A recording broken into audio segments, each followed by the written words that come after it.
Hey everybody, welcome back to another episode of Real Estate Life. My name is Rob Edgerly. I'm a team leader with eXp Realty. We're at Maine Life Real Estate.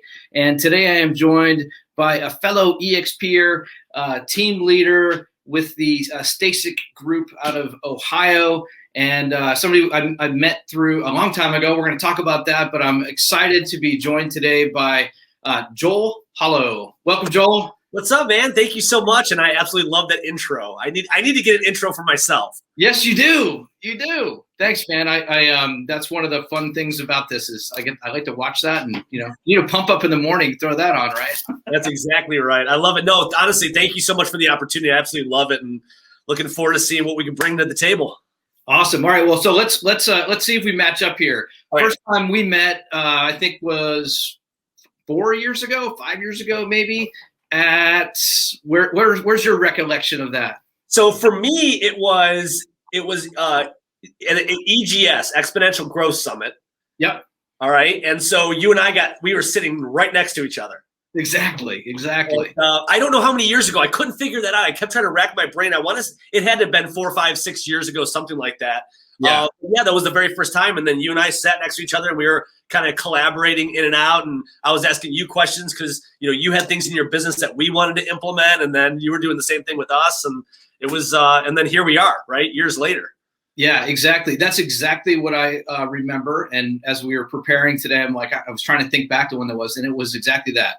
We sat down, and that's why you go to these seminars and these conventions, right? Is you never know who you're going to meet. Yep. And it turned, we were sitting there chatting about what was going on. It was cool, and I love those just random exchanges that you can have. And then all of a sudden, you find out that you're in business together down the road. I never would have expected that. How about that? Being part of eXp, that's so cool, and part of a larger, mastermind group. It was pretty awesome. So thanks for being that guy, because one of those things about you that was, when you meet friendly people and people that want to help and are engaged and business minded, that was, that's why we were connecting. So that was great. I'm glad you're here. Glad I met you.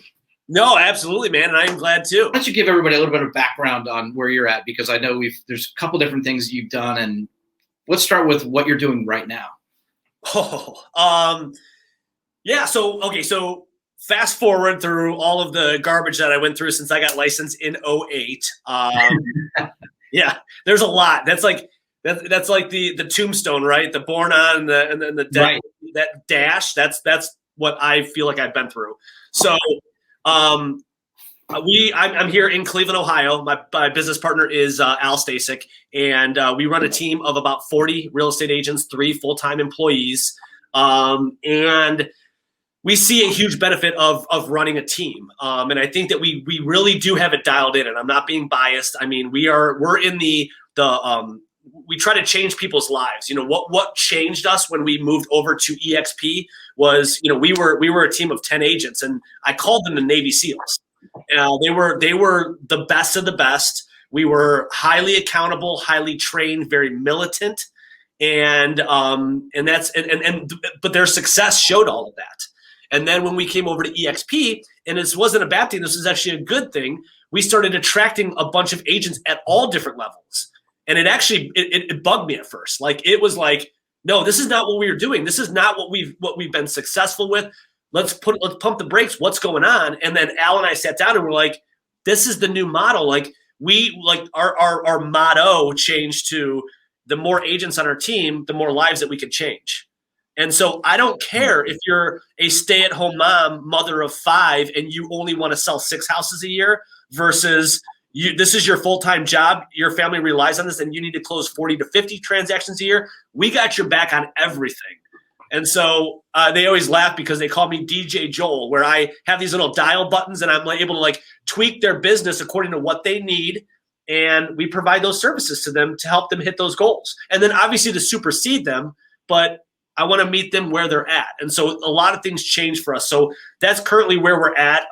We grew in the last 3 years very fast. It went from 10 agents to 40.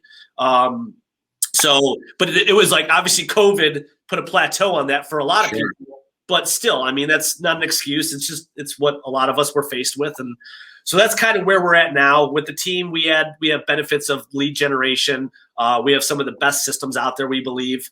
We've tweaked them. We have closing coordination, stagers, photographers. And then the one thing that we've added a couple years ago was social media. We brought on a social media expert that helps our agents take it to the next, because truthfully, besides training and lead generation, the next thing that agents struggle with is their social media presence. So we had the advantage of having Andrea on our team, and she just kills it with them. That's awesome. This is this is interesting. I didn't think we would even touch on this, but it sounds like we have a similar, well, not similar size, because we just hit 20, but that ramped right up, and we decided that we would not. And we used to think, okay, this is going to be small, like lean and mean, and I think it's probably our current structure with EXP as well, is like, okay, we can blow this up even further, and maybe we can help more people. I love that. More people, more lives, more agents equals more lives changed or impacted, right? Yeah, I mean, we want to help everybody hit their goal, no matter what it is. If you want to get to Disney this year with your kids, like, I want to help you do that. If you want to do an in-ground pool in your backyard and your backyard oasis that's going to cost a good penny, I want to help you get to that as well. Yeah, that's a great point. And we just attracted somebody to our team that was on another team, and she had an opportunity to go back to work for a company after, post-COVID, brought her back so that she can ramp up and do both. And while we like to have people that are full-time, this other team was going to cut her loose. They don't do that. And, I just think that a lot of us started out part-time in this business. And while we know that real long-term success comes when you fully commit to it, sometimes you need that bridge. And people did different things. So to your point, I love that you guys are open to that. Oh yeah, yeah. And once again, it changed. It was hard. It was a hard teaching the old dog new tricks, and man, it was tough for me, but it was so rewarding. It's so rewarding when you have my very first meeting with a brand new agent that we're either onboarding or that we just onboarded is what we call a clarity session, and it's about an hour and a half, and I go over the details. Like, I want to get down and dirty with your personal stuff. How much money do you want to put in your pocket in the next 12 months? I want to know what you're going to do with that money. And I'm going to lay out a blueprint backwards with you based on what you have in your life right now, and then what we could add as a team. I'm going to lay a blueprint out that's very attainable of what the next month, what the next 2 months, 3 months look like. And it's going to be like, almost like a paint by numbers. Here's what you got to do every day on repeat.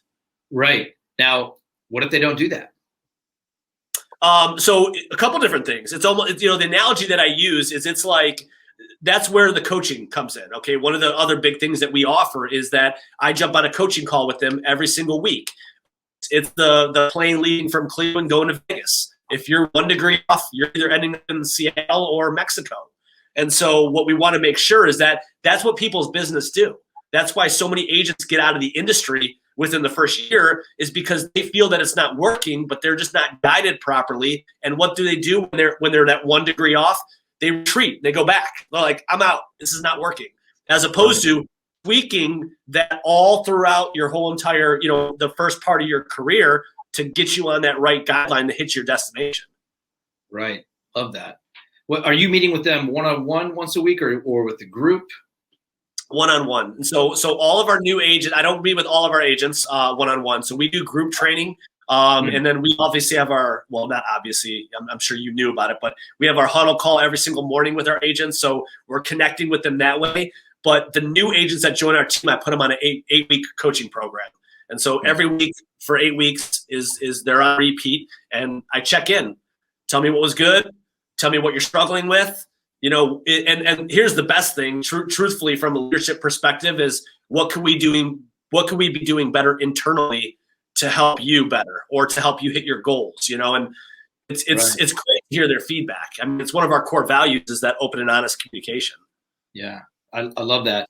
One of the things we're going to talk about here today is lead conversion. How do we, we get all these leads, whether you buy leads for your team or you're out a solo agent bringing in leads and posting something. Maybe we just listed a property and we put about a property boost and we get some leads that come in. What do we do with those leads, and how do we let's talk about conversion. And honestly, this is my favorite topic, because I feel that I just got off a training with 70 agents in Atlanta, and Nice. one of the agents raised their hand and said, "Hey, I got this lead source, and I was thinking about doing this, generating these leads." And I said, "Okay, cool. Let's talk about like the cost. I want to know cost per lead and everything." And it's actually a really good cost per lead. But what it all boiled down to, I said, "Listen, I'm not trying to be rude. I'm just being real with you right now. Are you going to actually call these leads? Are you going to put forth all of that effort? Because anybody can generate leads, but it's the conversion that matters. And then it's not just a one and done, which is what most agents do. And it goes back to effort. It's the effort. It's, my coach John Kitchens always says, you got to get used to the dull, the boring, the repetitive nature of our business and put it on suds, rinse, and repeat, and do it again and again and again, and just trust that process. And so as far as the lead generation goes, and I'll dive even more into this, but if you're converting leads, it starts with effort. You just got to do it. Right. And then you got to have that mindset. And, if a lot of people, I always, when I'm doing this presentation, I put up a picture of whether you like him or not, Conor McGregor, and where he walks into the ring and he does, he has a strut that he does, and it's called the billionaire strut, the billionaire with a B, right? That's mindset. That's how we need to walk into, I'm going to convert these leads, and I'm confident in it. But what kills our confidence is that what the mindset of the consumer feels of a real estate agent, right? How untrained, incompetent, and here's the key word, irrelevant. Right. So when you're utilizing all these systems, and I'll tell you guys how to like convert at the highest level possible, and it's proven, and I even have stats to back it up, is it's being relevant.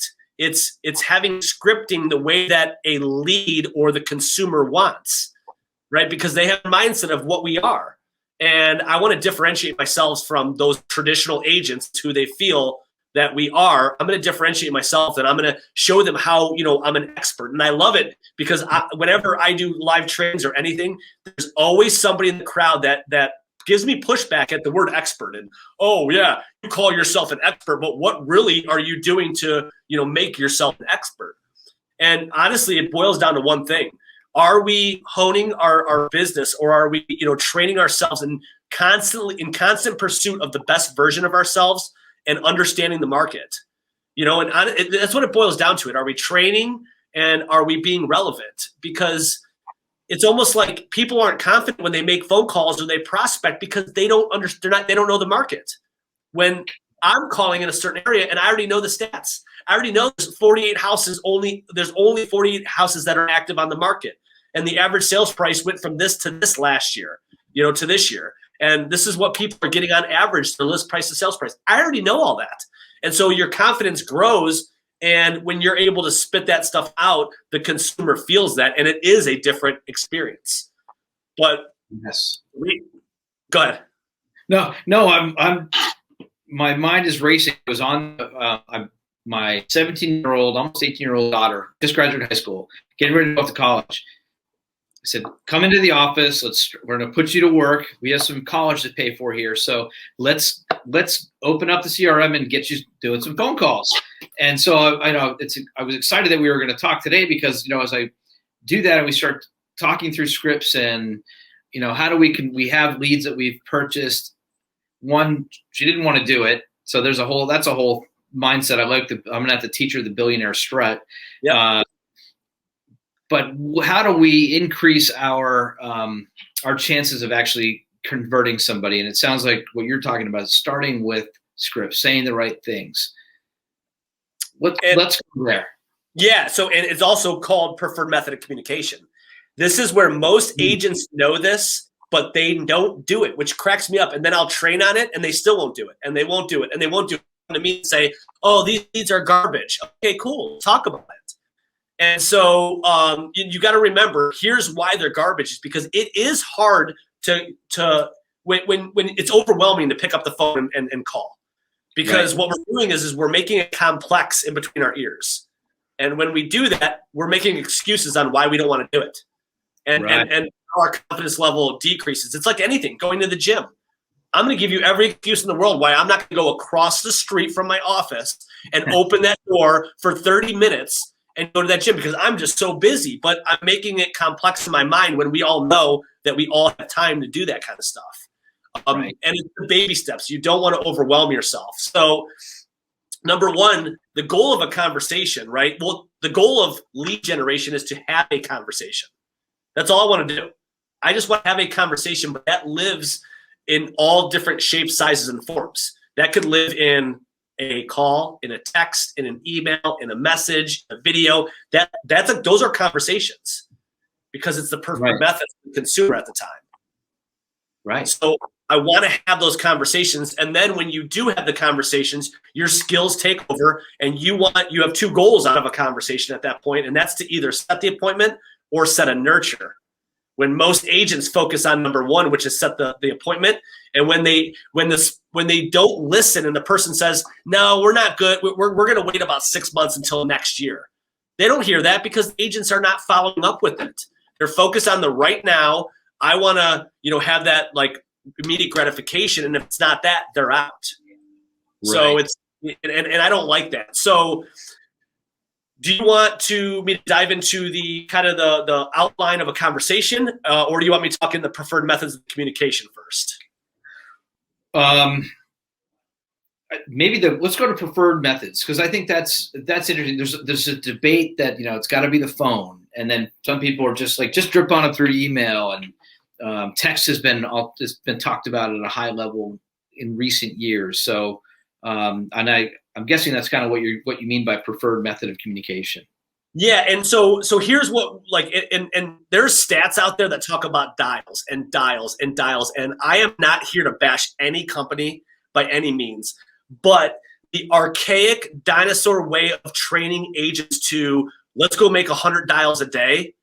So how about this? You go make 100 dials a day, and I get there are, if you're ever slow in business, pick up the phone and make 100 dials, you will get something from that. But I'll put my 100 texts up against your 100 dials, and I guarantee you I will get more conversation or responses than you will based on your 100 dials.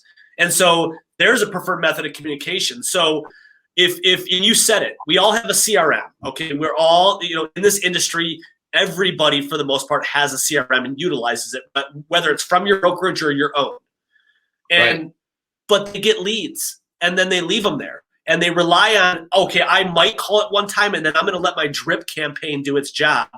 And what I call them is I said, congratulations, you got a CRM, you got leads, and you got a great drip campaign. You're basically a Kung Fu ninja. Congratulations. However, how many Kung Fu ninjas do we know that are multimillionaires? Right? We got one. Bruce Lee, right? Maybe Chuck Norris, if he is. And then the Kung Fu Panda, the Disney movie. That's about all. That's all I got. Right. But if you have a CRM and you got leads and you're using what I'm about to go over, which is all different methods of communication again and again and again, you're a UFC fighter. Back to Conor McGregor. And now, because what a Kung Fu master knows is one area of expertise, right? Mindset, yes, great, but it's one area. When the UFC fighter is gonna, they're gonna stand up and go toe to toe with you. They're gonna take you to the ground and be able to handle you that way. They're gonna be able to punch you or grapple, whatever it is. Now, how many multimillionaires do we know that are UFC fighters? Because they're well-rounded. That's what we need to be in our business, is well-rounded. So, top 5 methods of communication, and hear me out, and I will dissect these.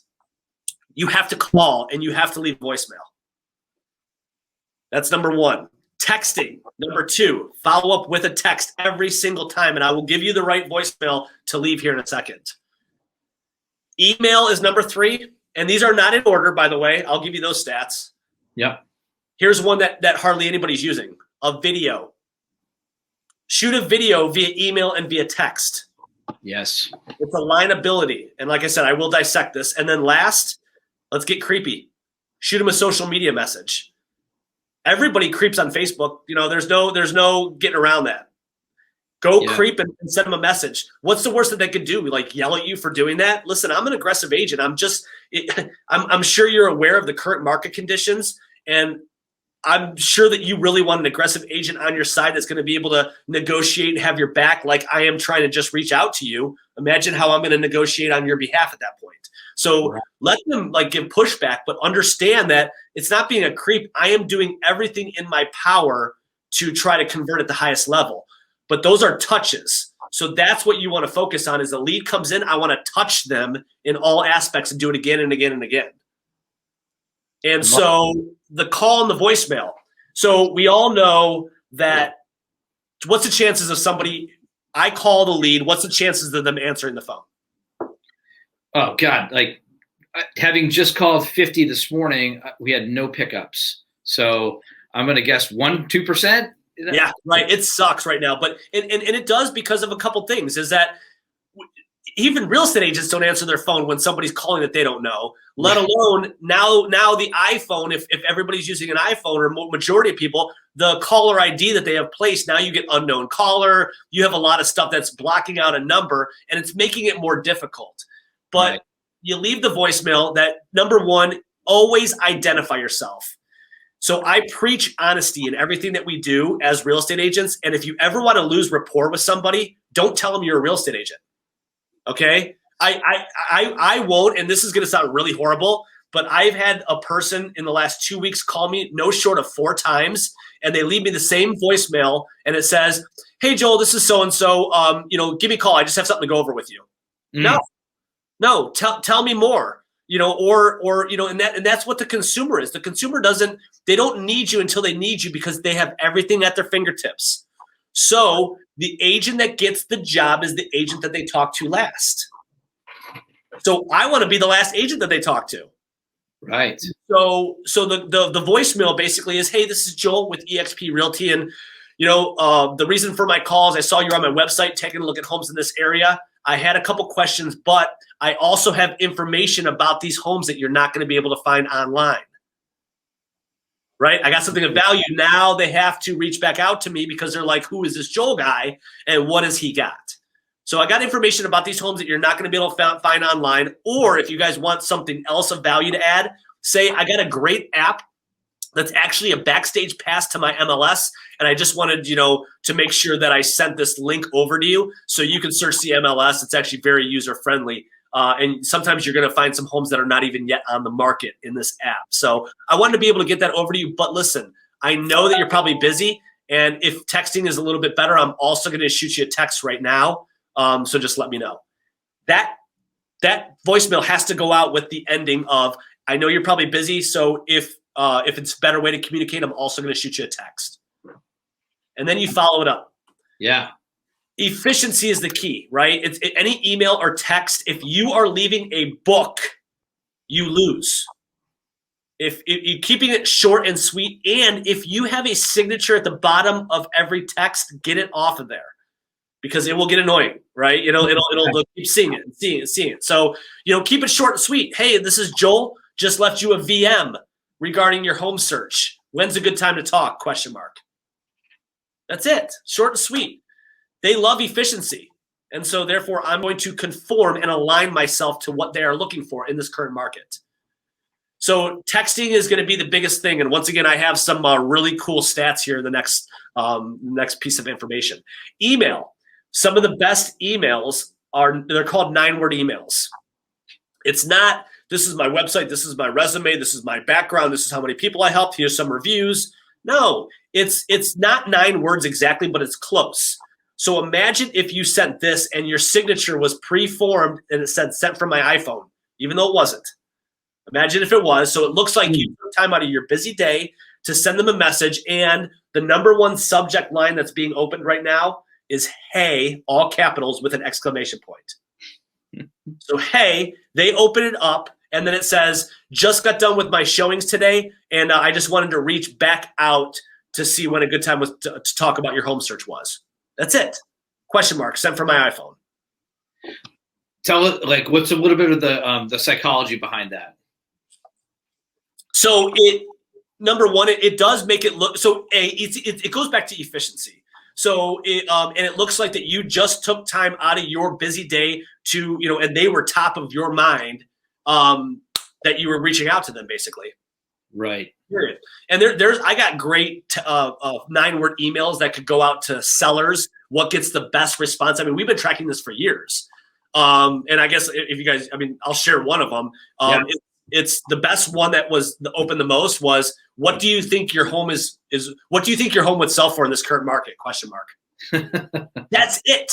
Send it out to all your seller leads, and then you will sit back and what are we trying to do? Create a conversation. I don't care if they tell me, to go somewhere. Don't ever contact me again. I'm creating that conversation. I'm eliminating those people, but then what comes out of it? Oh, I think my house would sell for $305. Great. Let's talk. So right. I want to create that conversation. So emails are down the road. I think they're third on the totem pole, but they're still there. Videos. How many times do we get a lead that does not have a cell phone number, or it's a fake 1, 2, 3, 4, 5, 6, 7, 8, 9? Oh yeah, all the time. So what do we do? We try to put them on a drip campaign. Right. How about this? Grab your phone. Hey, this is Joel over at the home search site, and I noticed that we tried to reach out and the cell phone number is wrong. But I just wanted you to put a face to the name and see that I'm actually a human. I'm right here in your area. Take a look at this. And I just want to talk to you a little bit about your home search. We actually have a great platform that we have some information about these homes that you're not going to be able to find online. But hey, when you get a chance, just shoot me a message back, a text, give me a thumbs up, or just to let me know when a good time to talk is. Love it. Send it out. And guess what? Sales is based on emotions. We all know that. And now they just saw me, and it's that other chink in your armor that they heard. They're seeing these houses, but now they're getting emotionally attached to me, and I'm just want to put a face in the name. That's all I want to do, and it's all part of it. So, and there are stats behind shooting video emails on dead leads. Truthfully, if anybody out there has a bucket of leads that are dead, go shoot a video email and see what we call shake the trees. Go shoot a video email and see what low-hanging fruit's going to fall just by doing that. Here is the next ninja technique. If you have a bucket of leads, it's called updating my data script. And you could call every lead and leave this voicemail. Hey, this is Joel over at the home search site, and I know that you had signed up for a home search a while ago. We haven't been able to get a hold of you. I just wanted to make sure your profile was still up to date as we move into the second half of the year. And I just want to make sure that you're still in the market to either purchase or to sell your home this year. If you don't mind, I'm also going to shoot you a text. Just let me know real quick, and I'll make sure your profile is updated. Perfect. That will create so much money on a bucket of leads that were never going to be touched. How cool is that? That's awesome. Yeah, because we have thousands of leads that you try to get to, but as more leads come in, this would be a great way to go back to those people and try to get something going again. Yeah, and what we did is that, so we created a couple different groups in our office in the past, and these groups, we would give them little challenges, like weekly challenges. And so what we were really successful at is sticking with the text. And we said, okay, grab 300 leads in your bucket and send texts out to them all week and see what happens. And it was the updating the data script. And out of 300 leads, our average was between 50 and 60 conversations that were started, good or bad, I don't care. Right. Out of 50 to 60, we would get on average of 4 to 6 nurtures in the future and 4 to 6 right now clients. Unbelievable. Why? Yeah, because even if they said, hey, buzz off, I don't need anything, at least right? We have all these dead leads that you would like to know, is that really dead or not? So I love that. That's great. Yeah. And then the last communication method, like I talked about, is a social media message. And it's like, you could do things like, we've always found it very, very positive to invite them to your, your website search, or invite them to something along those lines. Something of value is really good, but you could also hit them with the, hey, you know what? I know this is really weird. I'm not trying to be a creep, but just, the market's being so hot. I want to just reach out and make sure that you are getting all of the homes, even some of the homes that are not yet on the market. Are you seeing those? Nice. something of value. And so you always want to dangle that carrot of value out there. And I gave you a few of them throughout the thing. So those will start getting that conversation. So is this all set up? So if I've got a lead that comes in, and in your CRM, you actually have a campaign set up that basically triggers you or the agent to go and make these, like, start here and go to here. Yeah. So great question. So what I forgot to mention is speed of response. Yes. The number one. So here's some quick stats for everybody. Let me pull these up. Speed of response. So days to call, times to call, and speed of response. So yes, if you are and being realistic, okay, so say we're in a meeting, say we're in the car, say we're somewhere, and we can't get to a lead within 5 minutes. You should have an automatic response system set up that goes out to this lead within 5 minutes. If you don't market attempted contact in your CRM, an automatic drip goes out to them. The best response is if your CRM will allow you to send a video to them that's already pre-recorded. Hey, this is Joe. And by the way, this is what works really good. We have our agents tape them in their car. Hey, this is Joe over at the home search site. I saw you just registered, and I really want to talk to you about your home search, but I'm actually getting ready to walk in to a meeting and show a buyer 4 homes, but I will give you a call right when I'm done. Just wanted you to put a face to the name, show you that I am a real person behind this, and I'm going to reach out here very shortly. Continue to use the site. It's absolutely free, and I look forward to talking to you. How that goes out. Right. And so that's a mic drop right there. I got the idea from another EXP agent a few years ago, and that's it. So that goes out within 5 minutes if our agents don't convert it. So that's a great idea. Yeah. Well, so here, let me tell you the challenge with that. Some CRMs don't allow you to do that. So what you guys should do is somebody should be there. Like if your daughter's in that position, she should be there and have each of your agents have their videos pre-recorded, and she just copy and paste it and sends it off to that lead for them. Right, through email or text or whatever, right? I mean, yeah, texting is the best way, but you're right. I mean, sometimes, like I said, the CRM platforms don't allow, but yeah, texting is a really good way. But yes, email would be the second best. Awesome. Okay. But check this out. On a lead in lead generation, time of response, if it goes from 5 minutes to 10 minutes, just the additional 5 minutes, it drops 400% of your chances of basically taking that lead to the next level. Retention drops 400% in 5 minutes. Wow.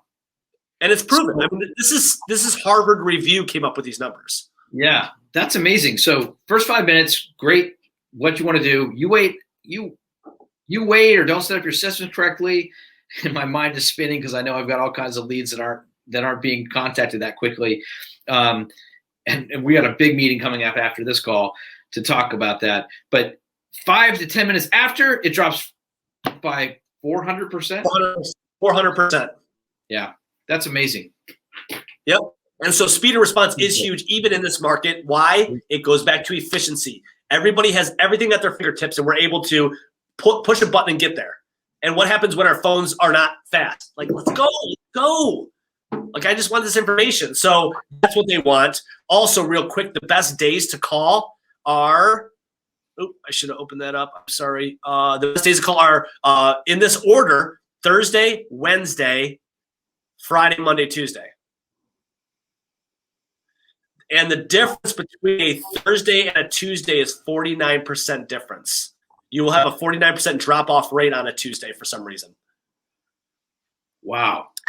Best times are always your bookends, are always beginning of the day and the end of the work day. When they're going home, 4:30 to 5:30 p.m., and then on their way to work. However, this is dials. So texting, I think, works. That's why people text. They're at work. They don't want to talk to you. They can't talk to you sometimes, but they'll text back. Yeah. So here are the stats of the preferred method of communication. So I'm going to just blanket all age groups because I actually have it broken down into 3 age groups: 34 and younger, 35 to 54, and then 55 and above. But on average, all age groups, 60%, 60% prefer texting as their preferred method of communication. 60. So why are we sitting here dialing when dialing is about 20%? Right. Email's 15%. And then the rest is like, just if you did the math on that, I don't know, it's like a 2 to 3% difference. People like apps and actually physical mail apparently. But here's what I know: if I'm sitting in Vegas at a blackjack table and they say if you do this you have a 60% chance of winning, I'm doing that. My money is on the line. So why aren't anybody texting their leads and doing it again and again and again? That's amazing. Where do those stats come from? Just, I know that's the first question. So I run a Double Your Real Estate platform. It's called Double Your Real Estate Business. So, but we did that based on online real estate generated leads. So I will get you that information, but it's some national company that gave all those to us. That's incredible. So yeah. So as I look back at the first hour of my day, where I spent the hour dialing out to 50 contacts, left a bunch of voicemails. I would have been better just putting a text together and texting all of them on my phone. Yeah. Well, so and here's the funny thing. Well, here, 2 things. Like if you line up your team of 20 agents and say, okay, pull out your phones and show me the last time that you text a prospect. Not somebody you're already dealing with or you've already had a conversation with. Show me potential prospects. This is what you're going to see. They'll never find them, or they're going to be spinning through it. So when an average human being is sending 100 to 200 texts a day, why aren't you doing it to fuel your bank account? Right. It's like a no-brainer, Joel. It's like why wouldn't we do that? But look at all these resumes that I have. I'm hiring an ISA in-house right now. I called every one of these. I got 0 pickups. I text everybody right afterwards. Majority of them text me back. Isn't that funny? Same thing for everything. Well, it makes sense. I don't pick up my phone because who knows what it's going to be. It's usually somebody. I mean, that's usually somebody just cold calling me. So there you go. That's exactly why. Pay attention to those things. 60%. 60%. So there, and I actually thought the number was higher. I thought that was low because I actually heard 70%, over 70% of people would prefer the methods of texting. But this was cool because it broke out all different age groups, and even 55 and older prefer texting on average 60%. So, but everything's longevity, and I've actually heard that word longevity more in the last 2 months than I have my entire career, and it's really cool because it's something we all know. Because of what we do now is for 6 months on the road in real estate for some things. So imagine if you did this. Imagine if you sent 20 texts a day, right? 20 texts a day. I think is pretty easy. A bucket of leads. If I open it up and I just send 20 a day, times 5 days a week, that's 100 texts per week. Okay, simple math. This isn't my son's my 5th graders Common Core stuff with numbers and letters and colors. So 100 texts per week times 4 weeks, that's 400 a month. If you send 400 texts a month, how many conversations do you think that you're going to have? And then how many conversations to appointments or good stuff is going to happen? It's a numbers game. Right. But we're not sending texts. Yeah. I mean, already I'm thinking, okay, that's 200. If I go with 60%, I don't know if you can use that, but I mean, half of those people are going to text you back probably. Yep. I just want a response. Honestly, and this may sound funny. It could be a middle finger. I don't care. I just want to get a conversation started with you. Like, hey, even if they sent me a middle finger, I would be like, oh, hey, I apologize. Looks like you're upset that I reached out. That wasn't my goal. The reason for me reaching out was this, right? I'm still creating that conversation. Right. But, and then truthfully, some of the best stuff, guys, too, is behavioral. If you send out a message that says, hey, I saw that you just looked at 123 Main Street 4 times. When do you want to go take a look? It's not asking them permission. Oh, so I saw you, you looked at that house and, is that something that you guys are going to want to look at? No, you're listening to me. When do you want to go take a look at this house? Right. And that's super behavioral. It's almost like the, Big Brother thing where they're like, hang on, who is this guy? Is he looking over my shoulder? But I know what they're looking at from my CRM. And we've also seen agents be successful that, just send out a message to somebody that they see very active on their site, and it says, "Hey, I just had a couple cancellations happen on Saturday. Do you have any time that afternoon to go take a look at homes?" Love that. Yeah. See what that generates. Yeah, it's the assumptive close, right? It's like you're going to work with me. Let's get together. Are you ready to look at that home? Yep. That's yeah. And so to like the conversation too, what we found out is that your intro is probably the most powerful part of that conversation because it gains their interest. So what we found in our Cleveland area is what loses the interest of a buyer or a seller, it doesn't matter, is when you say, "This is Joel with eXp Realty." Right? They don't think that they want you until they need you. It's here. And the analogy is I just went to the hardware store, Home Depot. Okay, I needed to go buy a lockbox for one of my agents. Well, guess what? I knew where the lockboxes were until those clowns moved where the lockboxes were. So I walk in the door, some guy in an orange vest goes, "Hey, welcome. What brings you in? Can I help you?" "Nope, I got it. Don't worry." I zoomed right past him, and I'm looking, and I'm like, "Man, where are these? I just was here last week, and they moved them." So what did I have to do? I had to tuck my tail and find that guy or somebody else, and right. I was like, Hey, remember me? Yeah, well, I kind of need to know where the lockbox is." He's like, "Oh, yeah, they're right over here. We just moved them," and they did. So what happened? I didn't need them until I need them. That's what a buyer and a seller lead does, is that they feel they have everything until it comes time to go look at a house, or they need more information that they can't find online, they need me. So the intro is the best thing. So how do you still be honest by not saying you're a real estate agent? It depends on where their lead came from. If it's a home search site, if it's Zillow, if it's Realtor.com, announce yourself at that. "Hey, this is Joel over at the home search site. I'm actually the premier agent in the area, and my referral team gave me your information and told me that you're looking at some homes in the Strongsville area."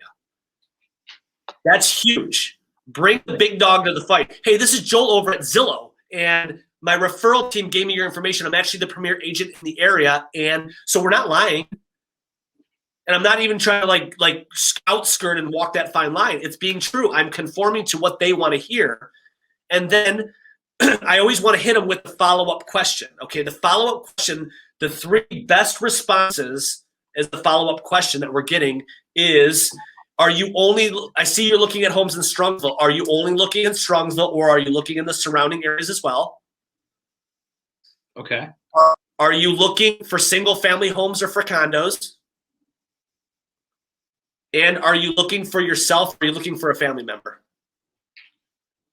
Because what happens when we get that intro, it's Joel walking into the home improvement store. No, we're just looking. "Rob, I'm just looking, man." And then that's a brick wall. That's like a hand to the face. You're not going any farther in the conversation. We need to be able to get around that. So if I can jump the gun and ask a question, that's great. But then how do we get through those objections? How do we get through those brick wall statements? And truthfully, the best way is called ARP, acknowledge, respond, pivot. You want to acknowledge their brick wall. You want to respond to it and then pivot. So if they're saying we're just looking, I'm acknowledging, "Oh, you're just looking? Well, that's no problem at all, because my website is actually drawn from the MLS and it's absolutely free and it's updated, unlike Zillow or Realtor.com. So let me ask you this. Are you looking at Strongsville, or are you looking at surrounding areas as well?" Now I'm pivoting around the question, not with information about me or what I'm going to do for them, information about them. I want to know more about them. Yeah. And that's how you can get around every single brick wall or objection they throw at you. "Oh, we just want to know the price." "Oh, you just want to know the price? That's great. Well, I figured you'd have some specific questions about that. I'm going to pull this up right now. But while I'm doing that, what's causing you to look in Strongsville right now? That kind of stuff. Acknowledge, respond, pivot. I like that. I wrote that down. I've written down a lot of stuff, Joel. Wow. This might be one of the most pages of notes I've had. This is awesome. I love it. All right. Okay. I'm looking at time. Want to be acknowledge your time here. What else do we need to make sure that we nail down? Because I can already see we're going to have to do a follow-up to this where we can share some more information if we can do that, because this is great stuff. Oh. No, absolutely. And here, what it boils down is this, and this is going to be the obvious, but the hack, the real estate hack is hard work. It's effort, right? And that's what it boils down to. So be proactive versus reactive, because all agents, and I say that loosely, and I apologize if I offend anybody, majority of agents are getting rewarded for bad behavior. They're busy. Congratulations. But what happens when the market does kind of do a little correction and we're not being proactive about our business? And the analogy that I loved, and somebody else brought this up and I stole it, was, they put up on the screen a life vest and a life ring. And they go, so let's go boating. I'm going on a boat with Rob. And what am I going to do? Rob, I get to the boat and it's a little sketchy, right? I don't know if Rob put the boat plug in or whatever, and this is Rob's first boat he's ever had. So I'm probably going to be proactive and put a life vest on in case something were to go wrong, as opposed to that boat goes down, someone's got to throw me a life ring, and that's being reactive. So think about that in your business. Like, why aren't we going to pick up and be proactive? If you're putting yourself on the line and your money on the line and you're doing lead generation, why wouldn't we try to convert those at the highest level possible and then have fun doing it? Because it's all got to be a game. It's just hard for us to, our confidence, is a big portion of that. But be proactive in your business and put yourself out there, because perseverance wins. If you do anything as a human enough times, you will get better at it. I don't care if you're shooting half court shots, on a basketball court. If you give me 100 basketballs, I guarantee you I'm going to make one, right? Which goes back to the math I did about the texts. So give me 100, I'll probably make one. Then let me do it again and again every single day, and then I might make 2 or 3. I'm never going to make them all, but I'm going for a percentage and trying to increase my percentage, but I won't work until I practice. And that's why role play is such a big thing in warming up on your scripts. Yeah. And I would just my own experience, not enough is put into that. Not enough people are practicing and people resist scripts, I think. And, scripts just they improve your they improve your performance when you're talking to somebody, right? And they have better outcomes and better results when we know what to say. We got to understand what a script is, right? I was the guy who gave pushback. I used to fake my calls all the time because, I didn't understand what a script was. And the script is, a lot of people think that, I sound like a robot. I don't like it. That's not my personality. No, it's there to ground you, because a script is a straight line, right? I always say it's a telephone and a money bag, right? The goal is to ring, get down the line as fast as possible or as efficient, getting all the information you need, and then the money bag, the appointments at the end. But what does the conversation do? It's talking up here, and then the script brings you back down and it moves you along. And then you're down here talking about family and this and that, and then the script brings you back. It's just a grounding point. It's the foundation. Yes. Everything else is wide open, but you said it best. If you're not practicing, I mean, like, look at a professional golfer. Look at Tiger Woods. When he was playing on Thursday after his first tournament round, he doesn't go to the bar. Okay, he goes and drops 200 balls at the driving range and tweaks and practices like he's going to play, and warms up and practices his scripts, and then it warms him up for the next day, and then the same thing happens. And so that's what we have to do: practice like you play. Yeah. Oh man, this is awesome stuff. Would you come back on at some point so we can talk further? Of course, because next time we got to talk about some increasing listing inventory and getting those leads. Oh my, okay. Well, that's gonna have to be sooner than later. Yep. We're running out of time here, but I'm just looking back at, again, I've got pages of notes here, man, and like just the 5 methods of reaching out to people, contact points. We know, like, the AHA was 60% for text. That's huge. Making sure that just preferred methods of contact. That's a big deal, right? And then some of these 9-word emails. How to leave a voicemail. My whole team's going to I'm going to make sure they all hear this recording. And I think that people that are out there are going to want to come back and listen to it multiple times, because what you're talking about is super important to increase your return on investment. If you're buying leads, if you're investing in these CRM programs and you're not doing this, you might as well be throwing dollar bills in the trash. So. Yeah. This is great stuff, and I love it. You are not a kung fu sensei. You are a UFC coach, right? You're teaching people how to do it from all different angles and really go in there and be able to not pull any punches. It's fantastic. Multiple ways of making sure that you can increase your lead conversion. Awesome stuff. Where can people find you? Oh man, you can obviously look me up on social media. My access to my calendar is coachwithjoel.com. But yeah, shoot me a message on Facebook. And I always tell people nothing's off limits. I try to keep it all about them, and what the most important thing is them, where they're looking to take their business, and talk about that, and focus on their strengths, because their strengths are not everybody else's strengths. Right. I love that. Yeah. And that's another whole part of the early part of our conversation, just how you run your team, and that's a true leader knows is willing to go meet people where they're at, and bring them along, and that's what obviously what you're doing. It's evidenced by what you've told us today, and your willingness to jump on this call. So thank you very much, Joel. Really appreciate your time. I can't wait to have Brianna reach out and set up another one of these, and I know your time is valuable, so thank you. I'll make sure you get a recording of this, and this has been awesome. No, man, thank you guys very much. And yeah, absolutely send that right over. I will absolutely be back on it. I love what you're doing, and keep it up. Awesome. Thank you. All right. Well, thanks everybody for joining us this week on Real Estate Life. And you can find us. I always have to look at all my handles here. Let's see. On Instagram, it's at Rob Edgerly. Facebook, it's Real Estate Life with Rob Edgerly. And you can also look at robedgerly.com. That's LEY at the end to find our links to everything else. Thanks for being here, and we look forward to seeing you all next time.